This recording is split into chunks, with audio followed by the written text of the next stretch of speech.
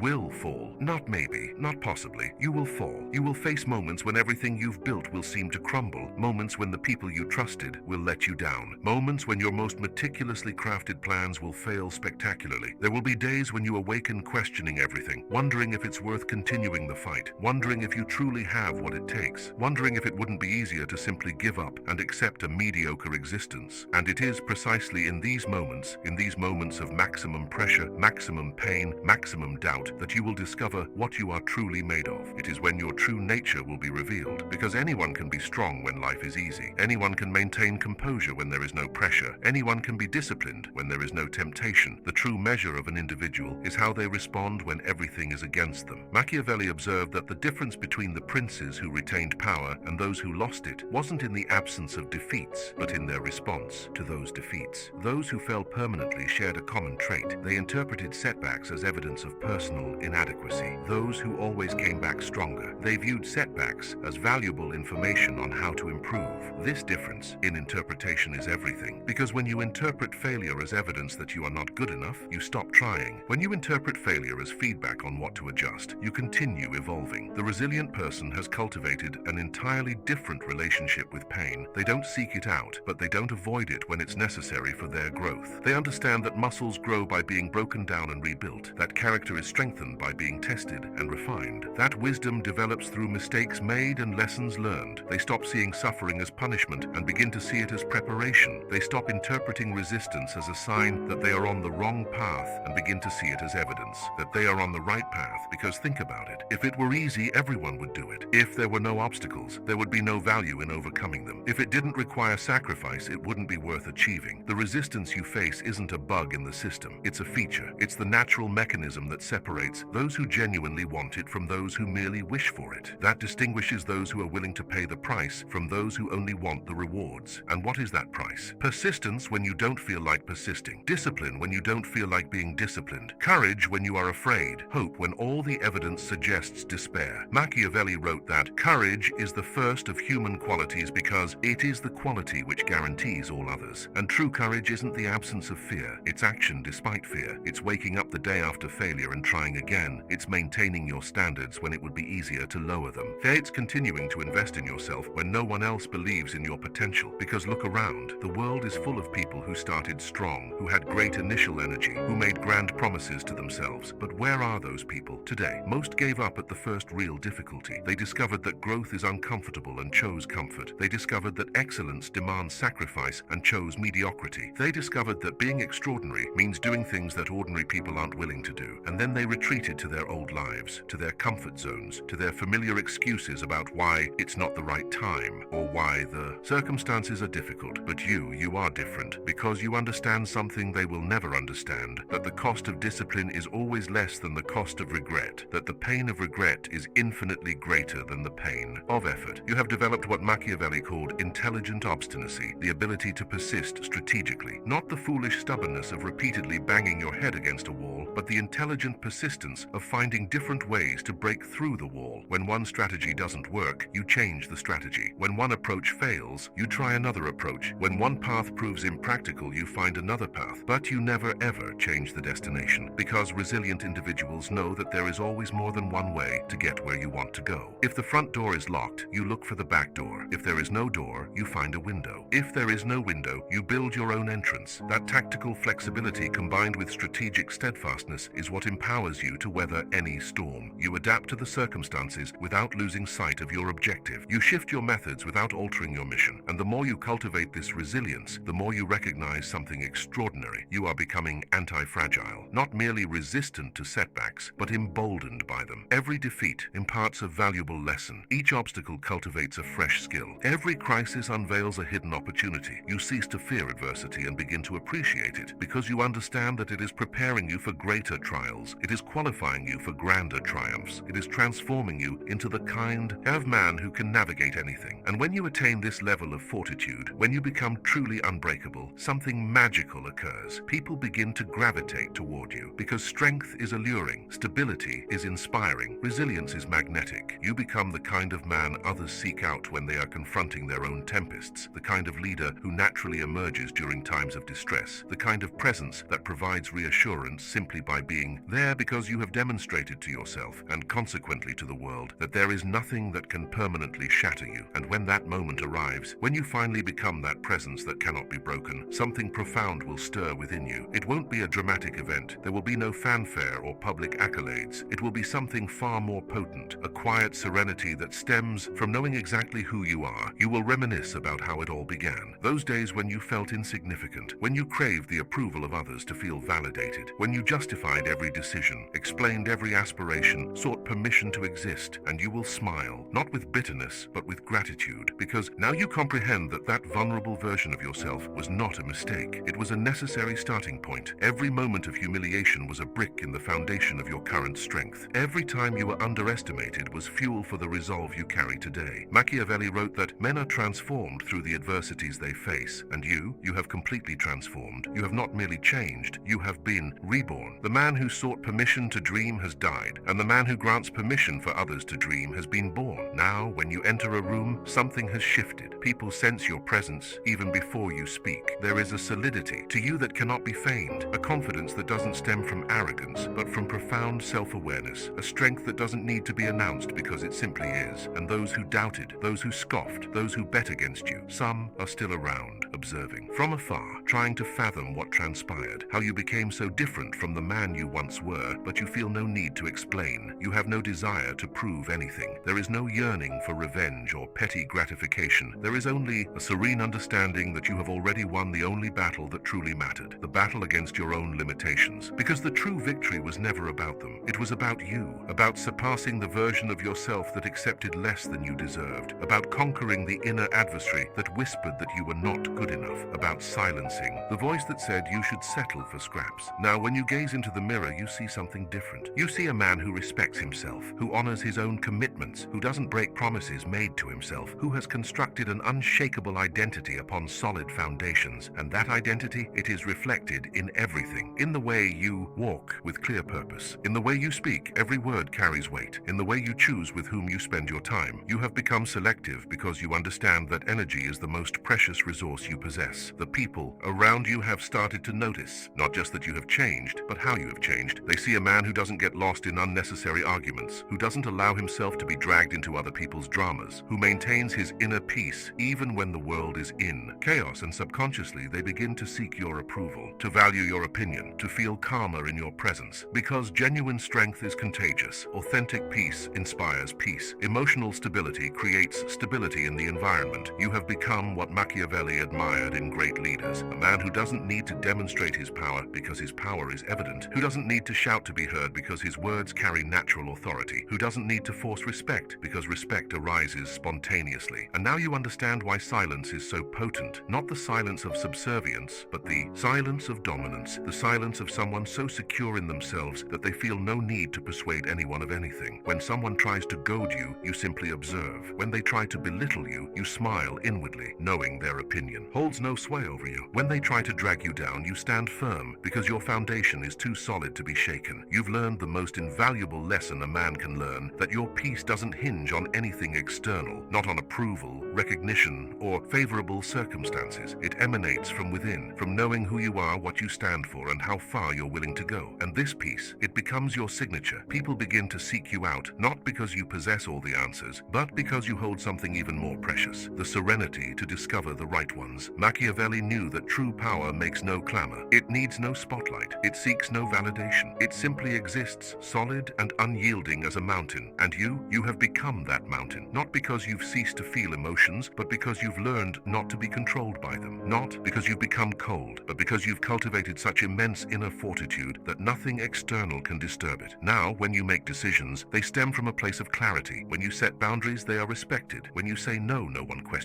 it. When you say yes, people know they can rely on your word. You've become the kind of man you admired when you were younger, the kind of presence that inspires others to flourish, the kind of strength that elevates everyone around you. And in the end, you realize that the entire journey, all the moments of doubt, all the falls, all the rebuilding was worthwhile, because you haven't just grown stronger. You've become liberated, free from the need for endorsement, free from the fear of rejection, free from the compulsion to explain your existence, free to be exactly who you've chosen to be. And that freedom, it manifests in the most powerful silence of all, the silence of someone who has finally found peace within themselves. You no longer need to convince anyone of your worth. You no longer need to prove your strength. You no longer need to justify your dreams. You simply live as the man you've chosen to be. And in that silence, in that profound and serene silence, echoes the most significant victory of all, the victory over yourself. Machiavelli would be proud, because you understood that the true prince is not the one who governs others, but the one who governs himself with absolute mastery. And now you can finally live, not for others, not for approval, not for validation, but for the only person who truly matters, yourself, the man you always knew you could be. If this narrative resonated with you, if it sparked that flame that may have been dormant, show it. Leave your like so that this message reaches other men who need to hear these words, men who are still striving to find their own strength, who are still seeking permission to be who they truly are. Subscribe to continue this journey of transformation with me, because this is just the beginning of your evolution. And in the comments, tell me, where are you watching from? I want to know, where are the men who refuse to live on their knees, who have chosen the silence of strength over the noise of weakness? Your presence here already speaks volumes about who you've chosen to be. Stay strong, stay silent, stay invincible.